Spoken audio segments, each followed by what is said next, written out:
অনেক কঠিন দিন পার করে এসেছি। দুঃখ, কষ্ট, অভাব, না খেয়ে থাকা, চেয়ে খাওয়া, সবটাই জানি। সব দিনগুলো পার করে এসেছি। লোকের বাড়িতে গেলে লোকে তাড়িয়ে দেওয়া, ভাতের হাঁড়ি লুকিয়ে রাখা, যতক্ষণ না আসি ততক্ষণ লোকে ভাত না খেয়ে বসে থেকেছে। সেসব বাড়ির থেকেও চলে এসেছি।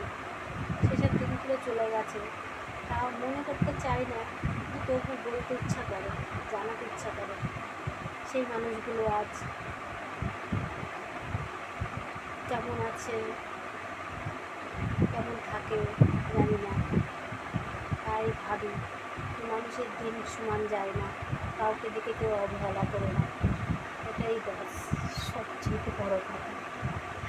কাউকে দেখে অবহেলা করতে দেখে কার দিন কখন ভালো হবে জানি না। এখন যে খুব একটা ভালো দিন আছে তা না। লোকের বাড়ি করে থাকি, কাজ করি, সারাদিন টাইম পাই না।